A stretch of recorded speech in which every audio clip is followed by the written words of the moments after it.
Thank you so much for joining today. I understand that you've worked at Curl as a junior data scientist for around 2 years, right? Yeah, that's right. And you're going to be joining the University of San Francisco for MS in Data Science. Yeah, that's So, can you tell us a little about your journey and your career path? right. Okay. So my journey here hasn't been the typical one that you generally see. So I started Right. as a physics graduate. I actually wanted to go into fundamental physics research. So I Right. had joined BITS Pilani Hyderabad campus as a physics student. Uh, Right. so I was on that path, but on the way, I also encountered this world of data science and machine learning while I was Yeah. on that. And I mean, I actually got into this field just as a break from physics. I just wanted to. I Right. had applied to different places for PhD, and I thought, okay, Okay. and generally these places take 6 months or even more than that to reply. So I thought, Right. let me try and do something fun in this time. Uh, Yeah. so I started this job at Curl. I had heard that anyway, data science involves a lot of math and algebra and so Right. on. So which I was Yeah. confident in. So I applied, Yeah. and I they also put faith in me. So I was there, and it was supposed to be a 6 month gig, but it Okay. so happened that the places that I wanted to do a PhD in, they didn't want Yeah. me to do a PhD there, and those places who offered me, I didn't want to go there. So there was that Right. mismatch. So I just Okay. decided to continue in this line because this was also fun, and I Yeah. mean, sure, why not? I'm getting to do anyway Right. math, stats, and a lot of that stuff. So I thought, let me Yeah. just continue here. So I ended up staying in Curl as a junior data scientist for about 2 years. Right. So Right. after about that point, I felt like, okay, I need to take my career to the next level, because even though I was okay, good at math and stats, and I Yeah. programming also I had picked up on the way, but I Yeah. still felt like there were rough edges which could be smoothened out. Like, if you could, I mean, I could program, but not as well as the, let's say, computer science graduates. Or if Okay. you just told me, okay, scrap this data from the internet and using, I don't know, Selenium or something, I would like Yeah. fumble in that, because I wasn't very confident in Okay. all that stuff, or Yeah. databases and so on. So that's why I had decided to basically do an MS. So that's where I'm going to Right. be in a few months. Okay. Great. Great. So I just want to know what is the role of a data scientist? Like, what did you work on at Curl? Okay, so I'll tell you what the role was in my company, because the title data scientist is unfortunately very abused. Like, different companies use that title in Okay. wildly different ways. So at All my right. company, I was the junior data scientist, is the entry level position. So my job Right. was to, so there were many different teams, and I was in to start with, I was in a drone analytics team. So we also had a drone Okay.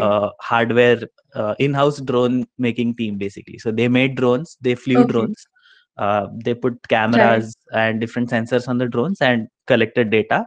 And using those data, it was my team's job to make different models and make predictions and infer stuff from Okay. that data, like camera data, or could be lidar data, something like that.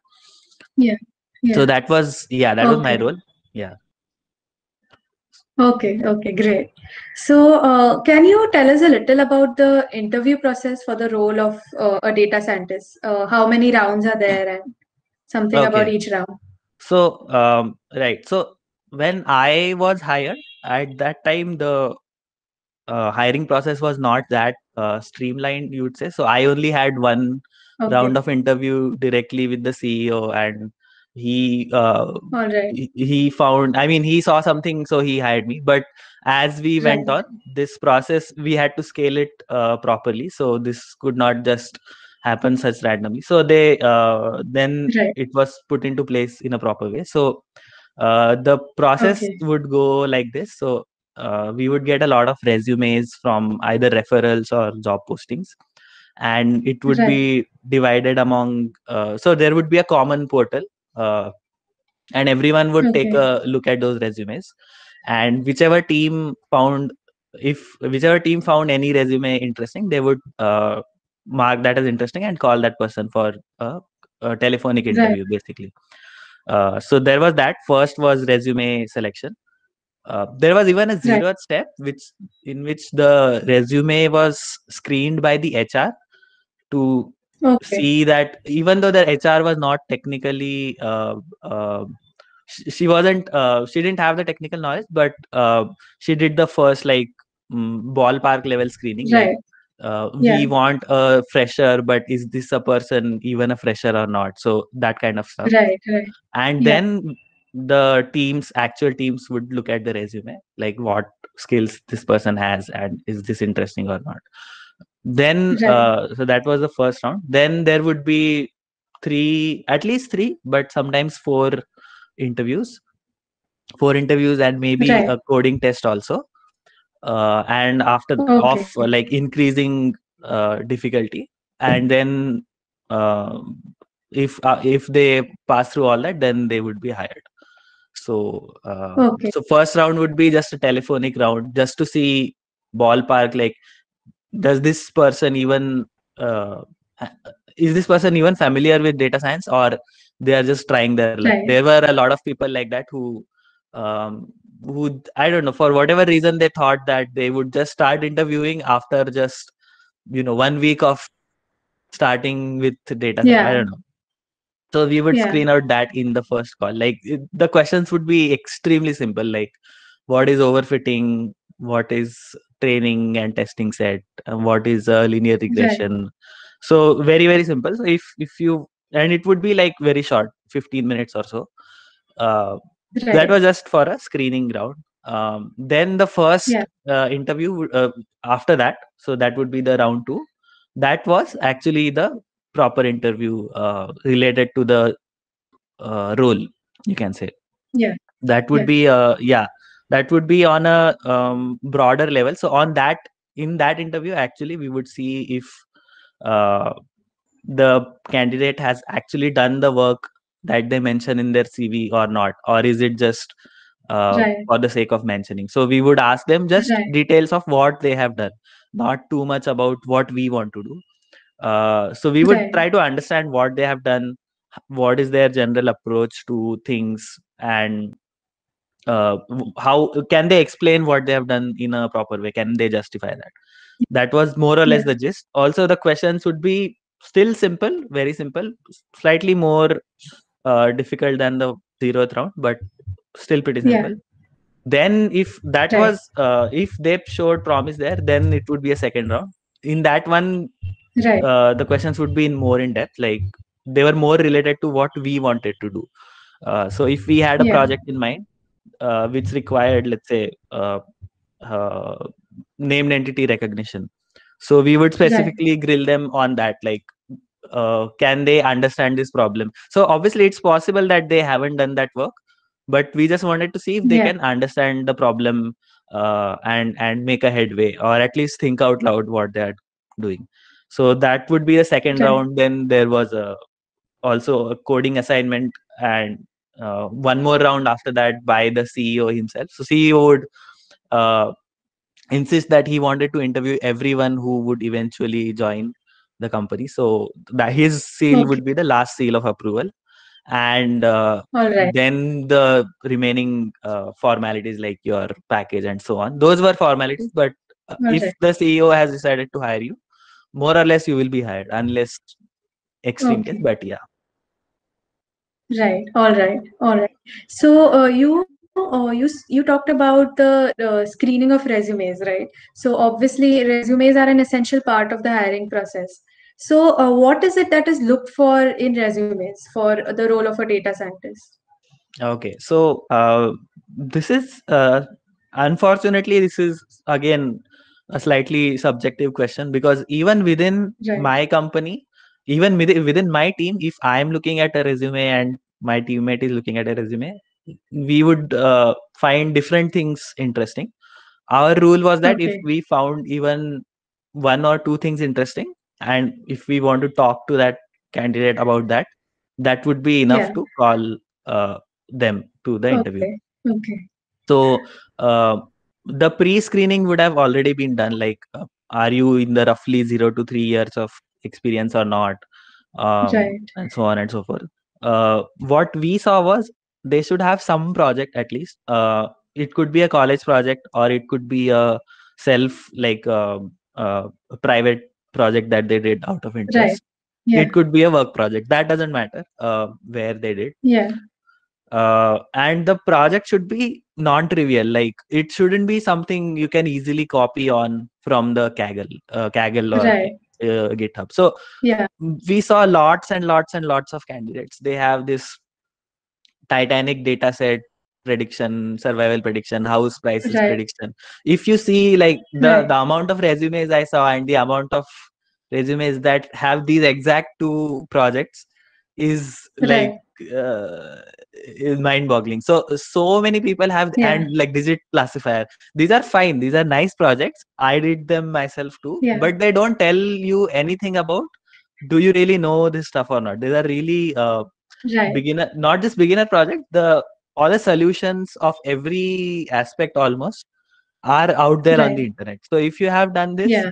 it doesn't tell me anything about what, how much do you know, and do you know more than this person or that person. So those Yeah. like don't make the cut. If the best project would be something that you thought of yourself, which is that would be the unicorn. Yeah. Like it was the, even the question was not there out there, you formed your own question, collected your own data, did your Right. own modeling, validated. That would Yeah. be the proper unicorn. If not that, Right. that's hard to do. If not that, even Kaggle competitions are fine as long as they are something non-trivial. Like uh, if they involve uh, deep learning or deep like computer vision and NLP, like multiple components, something like that. Right. So Yeah. that would be some sign of non-triviality and some sign of Okay. your own genuine effort into that. Not like we don't Right. want to waste time. Uh, I mean, the thought we had in mind that we don't want to waste time on a bad candidate that we could be spending on a good or Yeah. medium good candidate also. Yeah. So Right. there should be, yeah, the project should be, some project should be there definitely. You shouldn't. There were also a lot of candidates which had degrees in computer science or postgraduate programs in Yeah. whatever, but no project of their own. Like that Right. doesn't look well. That means like you, okay, you Right. did the coursework, which is fine, but to do a project is an entirely different beast. Like there is no syllabus there, there is Right. no set path. So that is to Yeah. have projects is very important. uh, don't have Right. like a list of projects. I would say don't have many projects which are, which don't, I mean, which are really easy and so on. Just have two Yeah. projects but good projects. Even just have one Right. project but really good project. Put your heart and soul into it. uh, do your proper analysis, to follow all the steps and so Yeah. on. That is enough. Like Right. it should have that one twinkle in your resume that Yeah. just makes me say, oh, let me talk to this guy. So yeah, Right. that was there. And also Right. uh, this is slightly in the gray area, but if that project is your sort of capstone project or your like required project in the Yeah. college, that slightly carries less opinion, not officially but in the mind of the Okay. interviewer, that carries a little Okay. bit less weight, because it's like then you had to do it and probably you Yeah. were pushed to finish that off. Right. So some sort Right. of, it lacks a little bit less initiative than the normal project. Like Right. yeah, so if Yeah. you, so have something of your own, make it Yeah. genuine, make it non-trivial, and that's it. Yeah, doesn't have to be too difficult also. Right. All It, right. yeah. Yeah, great. So now I'm sure a lot of people would want to know how should candidates prepare for this role? Like what area should they focus on or any tips or resources? Okay, so Fortunately, like data science at this point is pretty open to Yeah. wherever people are coming from. It's not like you Yeah. have to have a CS degree, and like I didn't have CS degree at all. Right. Yeah. So, but you have to be, at the end of the day, you have to be productive, like, or you have to be uh, able to help out the team that you'll be joining in some way or the other. Yeah. So you should be either good at the fundamentals like math, stats, and Yeah. so on. Programming is, so all these factors that I'm mentioning, all these should be, all of them should be at a minimum level, and some of them should be at a good level. So none of them Right. should be a blocking point, and some Yeah. of them should be a advantage to you. So Right. maths is there. Maths may there is linear algebra and calculus mostly, but Yeah. it's I don't think too much of it is required. Like people, I guess Okay. people are scared a little bit more than they should be. But if you understand back propagation, that is like, that's fine. I mean, the more Right. the better, but you should understand back propagation comfortably. Yeah. Statistics is more important, I feel, because ultimately you are dealing with data and uncertainty. So you should have Yeah. those concepts clear. Like uh, you shouldn't do these simple mistakes of taking a correlation to be a causation, or Right. basics of Bayes rule and so on. So stats Yeah. fundamentals should be clear, because ultimately you are dealing with data, and that is your bread Right. and butter. Yeah. So and also, like, stats you cannot outsource to, I feel, to any library. Like if you don't know programming that much, or if you don't know uh, math that much, that's fine, because if you are, let's say, using TensorFlow, you never have to Yeah. actually see back propagation happening. But Right. at the end of Okay. the day, there is no library to just take the data, understand it, and make a model. uh, that part you have to do yourself. So there, I think the Right. statistical instincts come in play. So those really, I think you should focus on making them really strong. uh, Right. yeah. And uh, so you should try to balance out whatever is your weak point. I already had maths and stats as my fairly strong point, so I tried more on the Okay. programming side. I could Okay. write code, but I couldn't write usable or scalable code that other people can All also right. use. So that is a skill that I had to pick up later. So yeah, Okay. that I would say that, yeah. Okay, great. Right. So we've now talked about how to prepare for this role and what the interview process looks like. But in the end, I think it all just boils down to how you perform in the interviews. Like your performance in the interview rounds, it could make or break your application. Yeah. So, can you tell me what are some common mistakes that you've seen that candidates have been making in the interview rounds, and any tips on how they can avoid it? Okay.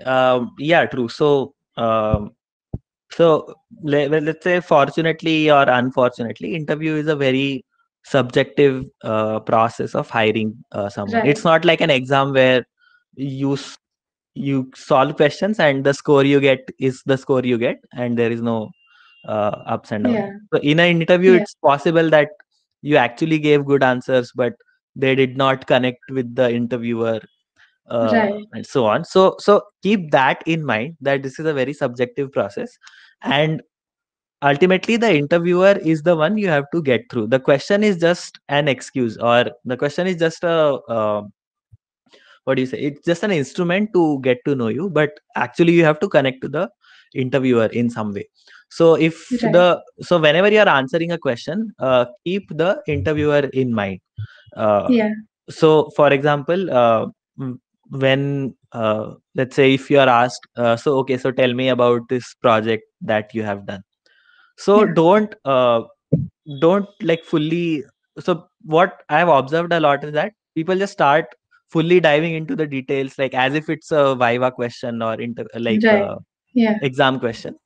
It should be more like a conversation. It's as if you are talking to a friend, and you want to give them a fair idea of what you did, and perhaps convince them of why this is good. So start, Right. step by step, like why we chose this, how did we formulate this problem, where did we get Yeah. data, break it up into nice chunks. Don't just dive deep Yeah. suddenly as if they have the whole you have the context, but the interviewer doesn't have the context of Yeah. how how everything happened. So Yeah. don't stay in your own frame of mind, stay in the frame of mind of the interviewer, like how Right. should I say that, so that they get the most clarity.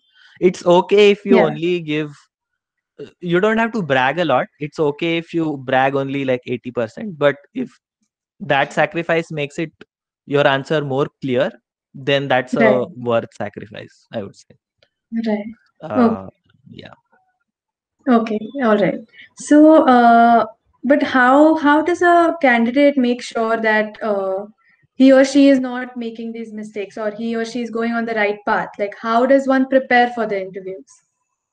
Okay, so so that's something, I guess, that comes with practice, because uh you can, I mean, it certainly, it can be very jarring to, when you go in an Right. interview, then you are suddenly put in this spot, and if you make a single mistake, you feel like, oh, this is just gone now, and like this is done, Right. I'm not getting this.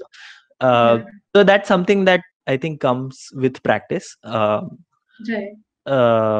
And like the more interviews you give, so every interview, if you treat it as a practice to the next and better interview, then that's the best way to get some value out of it, even if you get rejected, basically. So Right. keep yeah, the one thing I also used to do is I would record questions on the side, like I would just write down briefly All on right. the questions which I faltered on, or which I thought I could have answered better, something Yeah. like that. So your next interview should be better than your previous interview.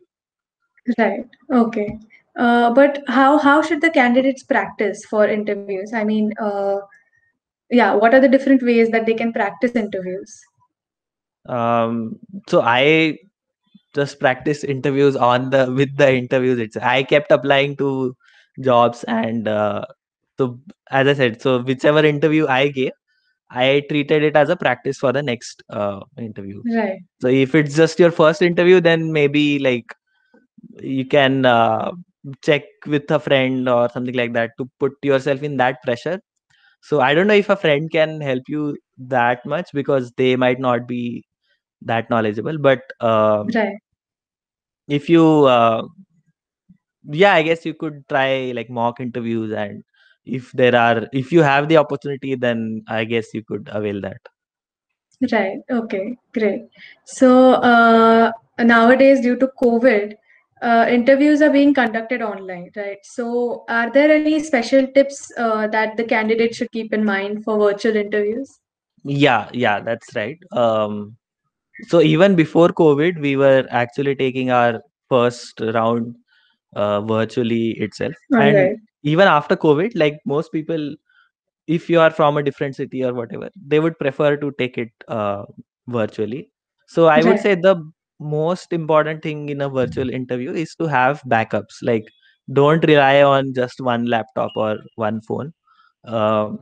I know it will be hard, like if you are at home and you wouldn't have two laptops or three laptops at home, that's Yeah. completely fine. But at least have your phone and laptop, or your phone and someone else's phone Right. ready to go, because uh, when so I mean, definitely things will go wrong if you keep allow them to go wrong in any way. So if you Yeah. so there were a lot of times when in a 15 minutes interview, the first 10 minutes were spent by in debugging the mic or debugging Right. camera, or can you hear me, can I hear you, and so on. Yeah. So that, like, then that a good interviewer will not let it ruin the interview. But Yeah. not all interviewers are putting that much effort, because they are doing this job of interviewing on top of their normal job. So Right. they don't, I mean, they are already, have that work and probably don't want to invest so much time in this. So Right. have backups, so that quickly you can jump to another device if things are not Yeah. working. Yeah. uh, and I would say do the same basic due diligence that you would have done in an offline interview. So Right. try to get an isolated room. Again, that might not be possible in some homes, but try your best to get an isolated home. Yeah. Try to get good lighting. In fact, actually, if possible, just do a mock, call with your friend itself on the same device in the same lighting conditions, and just ask Okay. them like, can you hear me properly? Is there echo? Can you see me properly? And Right. so on. Yeah. So that will make you relaxed also.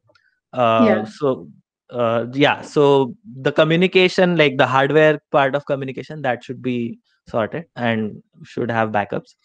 Right. um, Other than that, I think it's a little hard to, I mean, sometimes the video is on, sometimes even the video is not on in the interview. Yeah. So you have to put a little extra efforts into reading the interviewer in a non-verbal way. So uh, Right. make sure that you take ample pauses between your sentences so that they have a chance to dive in, or Right. pay attention to the interviewer whether they want to start the next question but they are just waiting for you to stop. So give Yeah. them that chance basically. Yeah, things like that. Okay. All right. All right. So, lastly, to conclude, what are some final tips that you will give to all the aspiring candidates, those who are preparing to enter the data science field? Okay, so I mean that there are so many tips you could give, but the most Right. biggest tip I would give is not have realistic expectations. This is Right. in most of the jobs, 80% of your time will be spent on non-data science related things like uh, Okay. improving your code and maybe getting the data or getting permissions, getting the infrastructure. Right. Only Okay. probably 20% of the time will be spent on actually modeling and testing and so on. So Right. have reasonable expectations, but also like don't be complacent, of course. Yeah. uh, and have your fundamentals uh, clear, and Right. don't worry about the rest. Like nobody, so this field itself is so new that nobody who claims to Yeah. be an expert is actually an expert, because Okay. there hasn't been enough time for people to become an expert. For this field Right. hasn't existed for so long. So Right. keep yourself in that learning mindset, keep the fundamentals clear, and just keep pushing yourself to the next level Right. basically. Right. Great. Great. All right. Thank you. Thank you so much for sharing all that with us. It was very insightful, and I'm sure it is going to help all the aspiring candidates.